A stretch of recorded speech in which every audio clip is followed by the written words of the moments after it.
G'day DIY Pool Legends. Just wanted to give you a bit of a spoiler alert that this isn't the full length version of this particular video. It's just a little bit of an introduction so you can see the type of information that we do provide, but the full length video is just for our customers. Hope you enjoy watching this short little sample.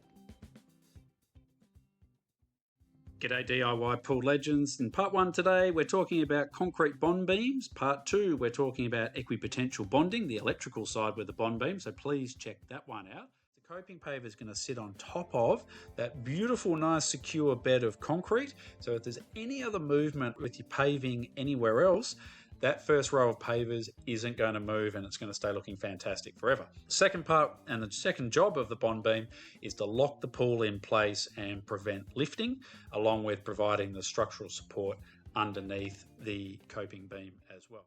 What is the other parts that are involved with your bond beam? Well, the most important part is the reinforcing. So it's commonly called Rio, mesh, S-bar, all the same terms. Generally, people are going to use what's called an S12. That's speaking to the thickness of the bar. Unless you're in a H1, H2 or E type soil, highly reactive, then the engineering will specify that you increase depth, thicknesses of everything to compensate for that movement.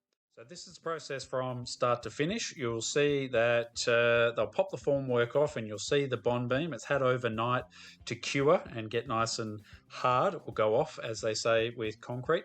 And with this particular job, then it's a two-stage pour. So the bond beam was poured first and then the surrounding exposed aggregate is poured second per the engineer's details.